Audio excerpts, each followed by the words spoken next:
All right, let's start off with this first one. True Crime Daily. I told you that this first case was gonna have a pretty interesting title to it, so we're going to Missouri. Title says, woman sentenced for tying man to chair, waterboarding, and fatally beating him with bar of soap. True Crime Daily, published January 5th, 2024, and this is in Bollinger County.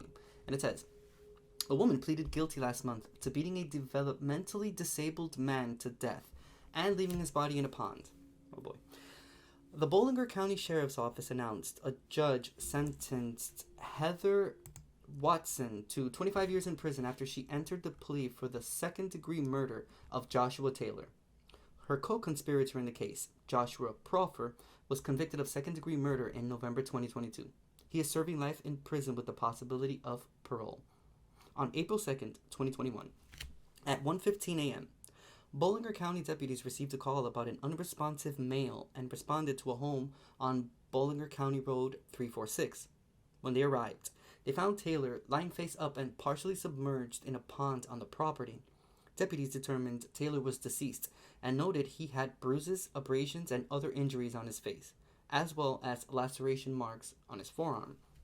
Watson and Proffer lived at the residence where Taylor's body was found. A witness reportedly told investigators Watson and Proffer tied Taylor to a chair in their home, and Watson started beating him with her fists and a bar of soap that she placed in a sock. The sheriff's office said Watson put a towel over Taylor's face, then continuously poured water on it. Proffer reportedly was present for the assault and was giving instructions to Heather Watson on how to carry out the assault.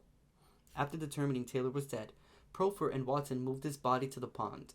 The two were arrested at the time for first-degree murder. Wow. They tortured him.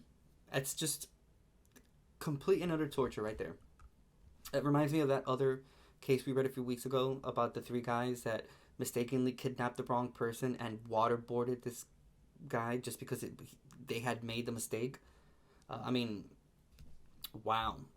It takes a lot to torture someone.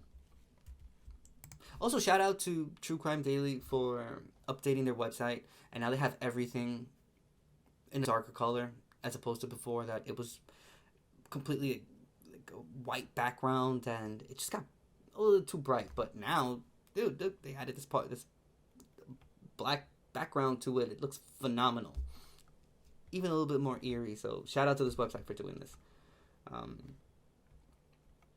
Also, just taking into consideration that they put a soap inside of a sock and they beat the shit out of this person with that. A disabled man. Wow. This article doesn't have a news video attached to it, but only has a Bollinger County Sheriff's Office,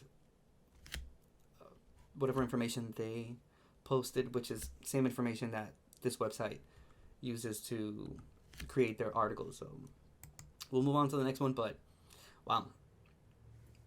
Put a towel over Taylor's face and then continuously poured water on it. Damn. It's not like a Chinese water torture. I don't know. Alright, moving on to the next one. I told you this first one was going to be pretty interesting.